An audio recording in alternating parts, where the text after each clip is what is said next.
Welcome, learners. JustProfessor here, that smooth-talking person who sounds super confident? They're probably wrong. That complicated explanation that's hard to follow? It's probably more accurate than the simple one that sounds nice. Your brain has been trained to trust things that are easy to understand and reject things that require effort. And it's making you believe lies, buy garbage, and trust the wrong people. This isn't about being smart or dumb. This is about how your brain takes shortcuts. When something is easy to read, easy to say, or easy to understand, your brain assumes it's true. When something is complicated, hard to pronounce, or requires mental effort, your brain assumes it's false or risky. This is called the fluency heuristic, and it's one of the sneakiest ways your brain tricks you into making terrible decisions without you even realizing it. So, what exactly is the fluency heuristic? It's when your brain uses how easy something is to process as a measure of whether it's true, good, or safe. If something flows smoothly through your mind, you trust it. If it feels clunky or confusing, you don't. The problem is, ease of processing has absolutely nothing to do with truth. But your brain doesn't care. It treats fluency like evidence. Let me show you how powerful this is. Researchers did an experiment where they gave people two different investment tips. Both tips said the exact same thing, but one was written in an easy-to-read font, and the other was written in a difficult-to-read font. People rated the easy-to-read tip as more likely to succeed, even though the actual content was identical. Your brain literally judges truth based on font choice. Or think about company names. If a company has a name that's easy to pronounce, people assume it's less risky to invest in. Companies with simple, smooth names actually perform better on the stock market in their first days of trading, not because they're better companies, but because the name is easier to say. Your brain hears a smooth name and thinks, "This feels safe." That's it. That's all it takes. This happens with people, too. Someone who speaks confidently and smoothly, even if they're completely wrong, will sound more believable than someone who hesitates and uses complicated words, even if that person is actually right. You've probably met people like this. They can talk their way into anything because they sound good. They use simple sentences.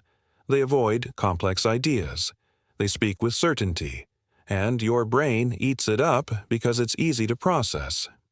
Meanwhile, the actual expert who knows what they're talking about uses technical terms, explains nuances, and acknowledges uncertainty.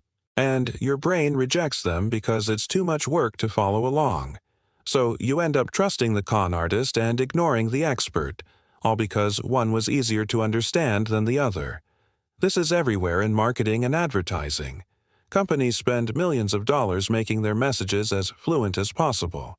Simple slogans, catchy jingles, clean designs, easy-to-read fonts.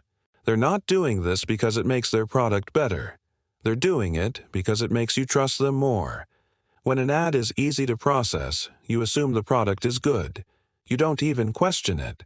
Look at packaging. Products with simple, clean labels sell better than products with cluttered, complicated labels, even if the actual product inside is identical. Your brain sees the clean label and thinks, this is high quality.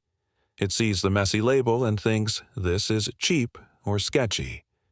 You're judging the product based on how much mental effort it takes to look at the packaging, not based on what's actually inside.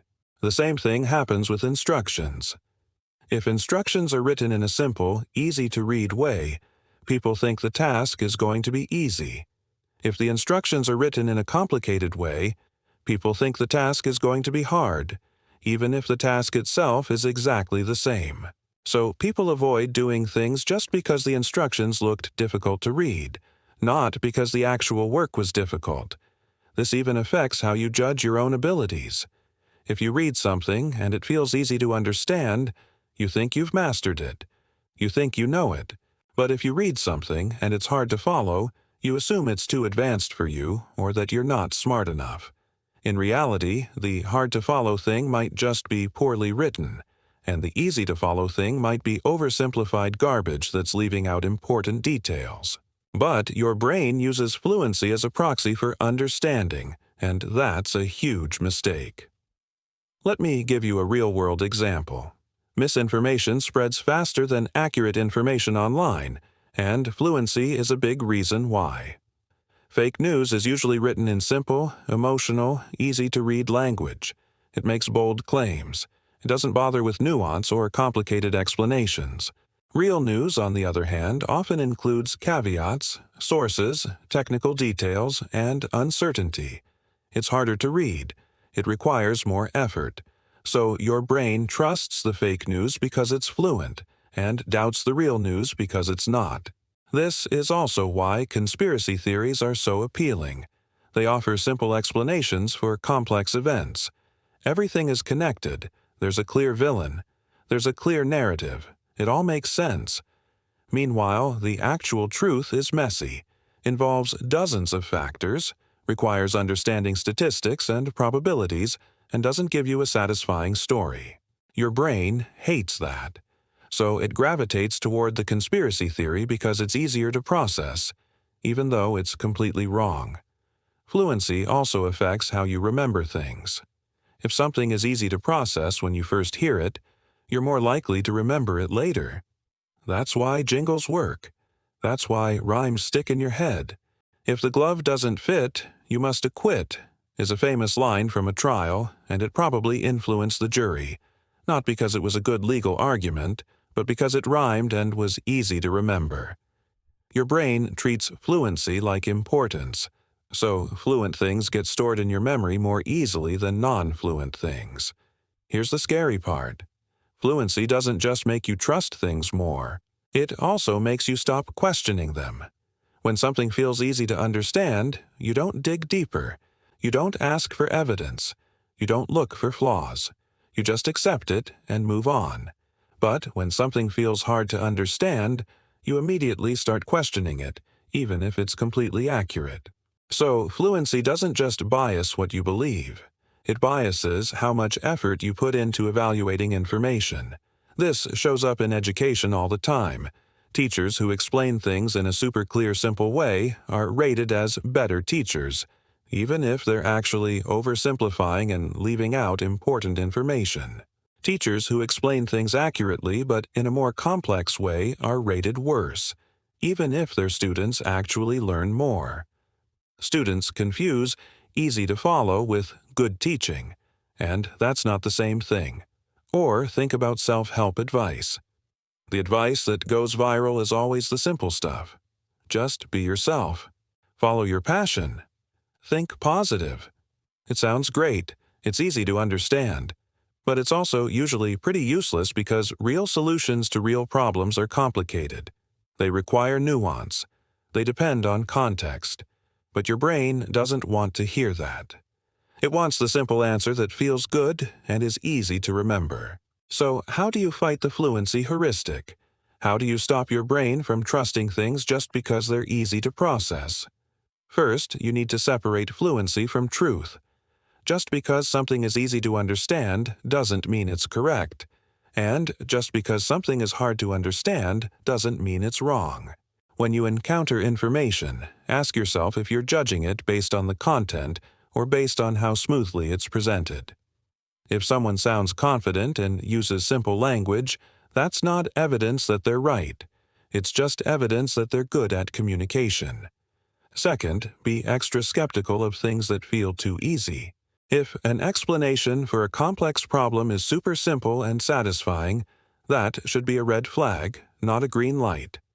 Real life is messy. Real problems have complicated causes. If someone is giving you a simple answer, they're probably leaving something out. Third, give complicated information a fair shot. Don't immediately reject something just because it's hard to follow. Slow down. Read it again. Break it down. Sometimes the reason something is hard to understand is because the topic itself is complex, not because the information is wrong. And sometimes the extra effort is worth it because that's where the actual truth lives. And finally, watch out for your own use of fluency. If you're trying to convince someone of something, and you're simplifying it to make it sound better, you might be using the fluency heuristic against them. That doesn't make you right. It just makes you persuasive. and there's a big difference. Look, the fluency heuristic is one of those biases that makes you feel smart while making you wrong. Because when something is easy to understand, you feel like you get it. You feel confident. You feel like you've learned something. But ease of understanding is not the same as actual understanding, and your brain keeps confusing the two. The truth is, a lot of important things are hard. Science is hard. Economics is hard. Relationships are hard. Health is hard. And when someone comes along and offers you a simple, easy-to-digest version of these complicated things, it feels amazing. It feels like clarity, but it's usually just oversimplification dressed up as wisdom. The people who sound the most certain are often the least informed. The explanations that feel the most satisfying are often the least accurate. And the ideas that spread the fastest are often the most wrong. Because fluency wins, even when truth loses. So next time someone gives you an answer that sounds really good and feels really easy, take a step back. Ask yourself if it's actually true, or if it just feels true because your brain didn't have to work very hard. Because the difference between those two things is the difference between wisdom and manipulation. If this made you question everything that sounds too good to be true, subscribe.